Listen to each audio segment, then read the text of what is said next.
Chase, this is a huge game. Here's the question. We know the 49ers have been really good after the bye week under Kyle Shanahan. They've won 40% of their games before going into the bye or ahead of the bye. They've won 70% of their games after the bye. So that's the historical trend. But we also know the reality, which is CMC's got 2 bad Achilles. Brandon Ayuk will not be playing any more football this year. So I'll throw it to you. It's go time for sure. The Niners are going to try to rev it up and get it going Sunday in Tampa and start a big second half run. But we know historically they've done it. Are they primed to do it again, or are we fooling ourselves? That really is the ultimate question. Look, they have the coaching. They have the roster talent. They are battle tested. They have the experience to turn it around. And over the last couple of years, seasons have really developed in a similar fashion to the way that this season has gone here in 2024. And the Niners are no strangers to slow starts. In 2021, they began the season 3-5. They turned it around. They finished 10-7. They went to the NFC Championship game. In 2022, 4-4. They make the move for Christian McCaffrey.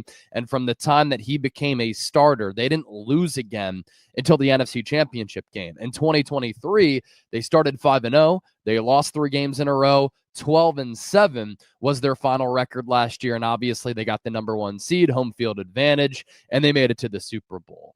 And so I really like the makeup of this team. I still really like the talent of this team. I will say that something has seemed a little bit off this year. And I think more times this year as compared to previous years, I've had that thought of the ball isn't bouncing their way. It seems like there's a little bit of a Super Bowl hangover. But you mentioned some of the trends here, especially under Kyle Shanahan.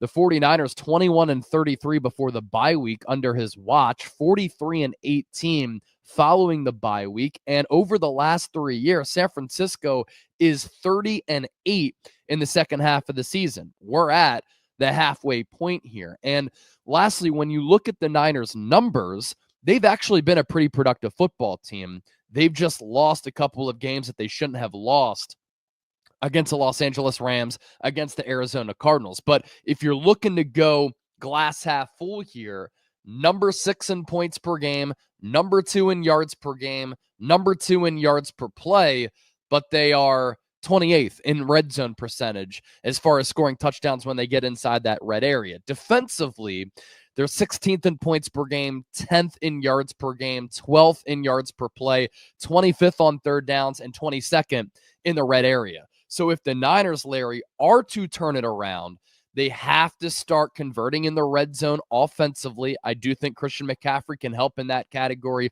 if he's able to stay healthy. Defensively, they have to get off the field on third down. They have to get some more stops in the red zone. And what doesn't show up on the box score but shows up on the tape, they've been a bad tackling team, but also they've had a lot of secondary breakdowns on that back end.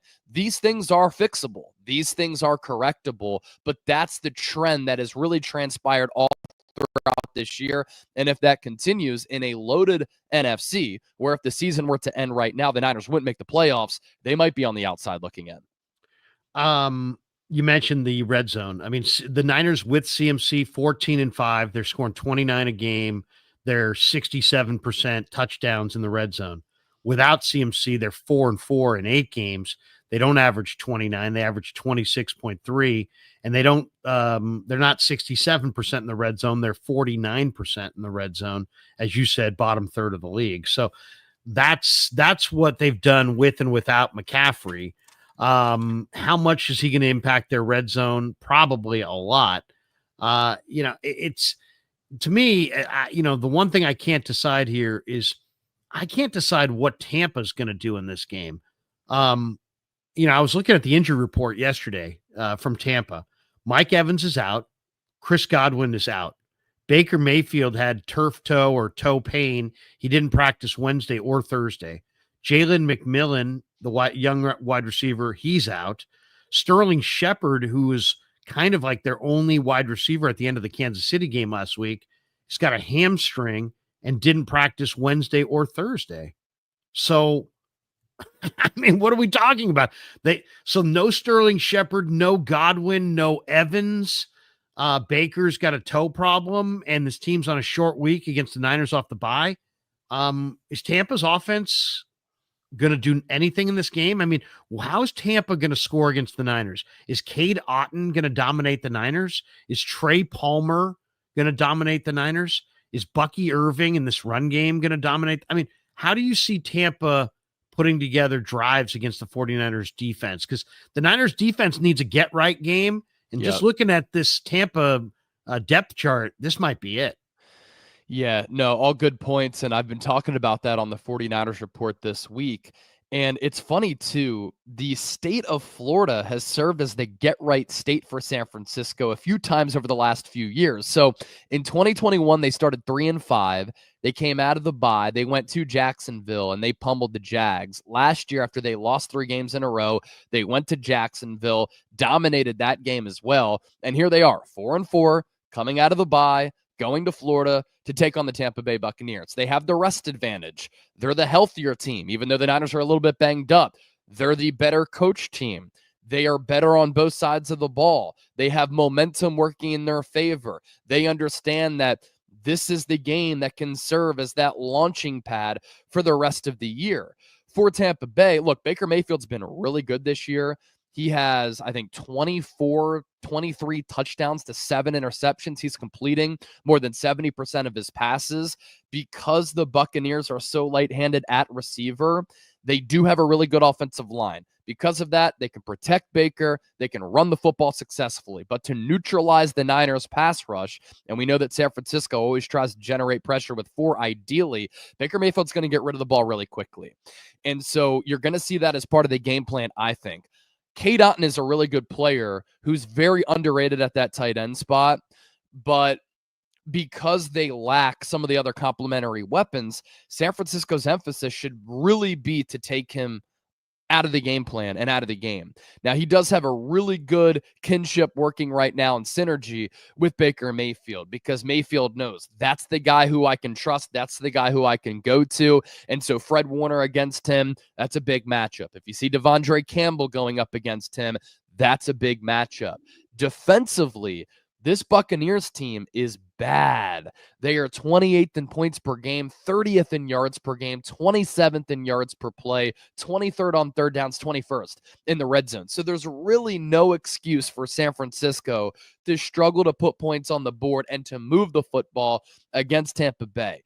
I do have some concerns about the Niners tackling, because Bucky Irving and Rachaad White, they run really hard, and they have the luxury of a really good offensive line. But this is a game that San Francisco should be able to handle from start to finish. It shouldn't be close, and they should move to 5-4 at the end of Sunday.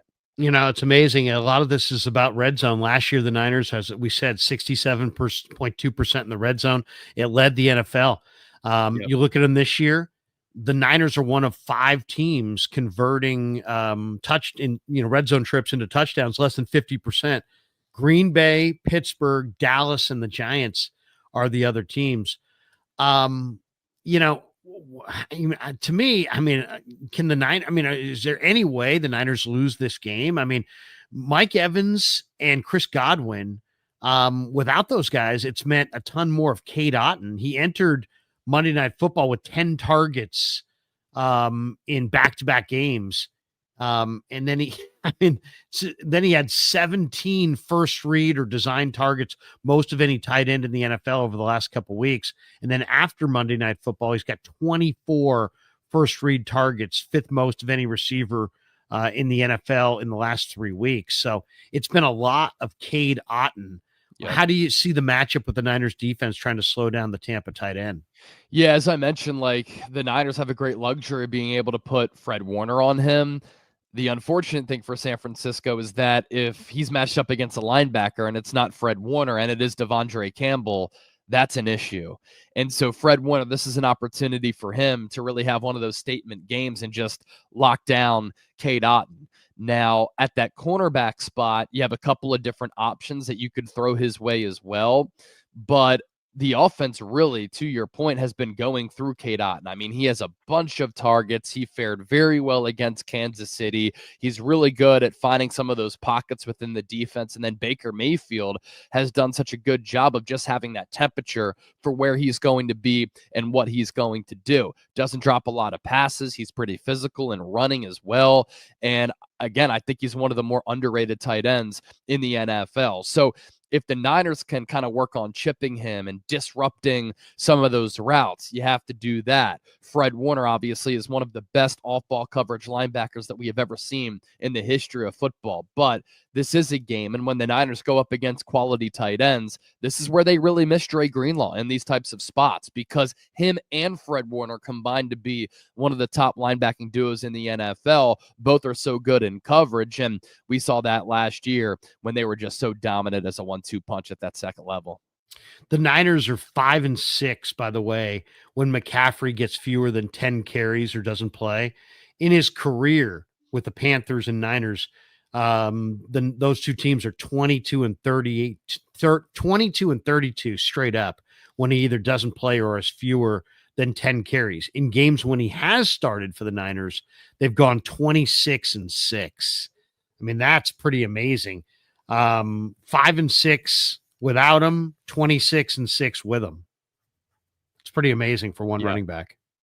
Yeah, no doubt. And I'm very interested to see, number one, we'll hear from Kyle Shanahan later here on Friday as we're doing the show in our weekly Friday spot as far as what his status is. I know Kyle Shanahan said yesterday that he expects Christian McCaffrey to play, but what is the workload going to be?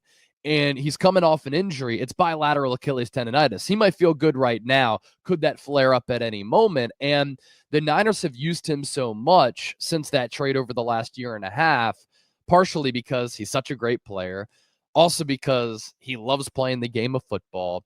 But when you think about their roster construction at that running back spot the last year and a half, 2022 and in 2023, they haven't had the luxury of having a quality backup running back. Elijah Mitchell's always been hurt.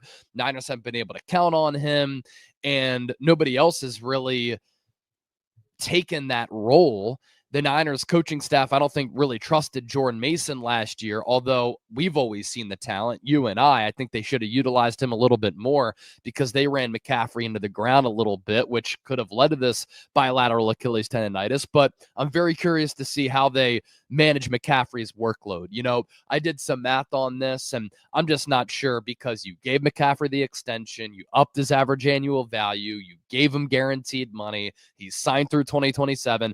Do you just want to throw him out there, only practicing this week, having not played a game of football since the Super Bowl, and just utilize him like you did last year, like it's week 5 and he's fresh and healthy? I wouldn't do that. I would try to divvy up the carries a little bit, give McCaffrey 12 to 15 carries. You give Jordan Mason 8 to 10, Isaac Guerendo 5 to 8. Again, in previous years, they haven't had a quality backup running back. This year they do. I know Mason's a little bit banged up, so the game plan could be altered a little bit, but when everybody's healthy, I want to see McCaffrey, his diverse skill set and versatility, with the pound and the physicality of Jordan Mason, and then you get the hybrid of both with Isaac Guerendo, who's fast and physical, who's starting to catch his groove a little bit. And so that would put the Niners in a happy zone of 25 to 32 running attempts per game. And I think Kyle Shanahan likes to live there.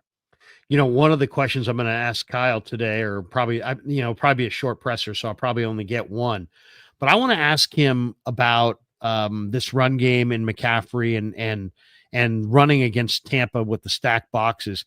Some of the numbers I was looking at this week, Chase, were pretty interesting. Todd Bowles' Buccaneers defense has emphasized stopping the run. They've been ranked in the top 3 in loaded box rate in 4 straight seasons. They've loaded the box this year 56.4% of the time on defense, but it hasn't really worked. They've given up 4.6 yards per carry, 5th highest, and a plus 98 rushing yards over expected, which is 2nd in the NFL when loading the box. And then I was looking at some of the numbers on how the Niners stack up against loaded boxes this year, where we call loaded stack box 8+ defenders in the inside the tackle box. Niners have faced loaded boxes 53.6% of the plays this year. It's the second highest rate in football. On such plays, the Niners trail only the Ravens in yards per carry. They're averaging 5.2, and they only trail the Ravens in rush yards over expected, plus 161. So I don't know. It's interesting. McCaffrey's averaged 5.4 a carry last season with the Niners, despite facing a light box on just 19% of his carries, lowest rated in the league. So I mean, what do you think? I mean, it's almost a guarantee in this game. Tampa Bay is going to load the box a lot. That's what they do. The Niners have had a lot of success running against the loaded box.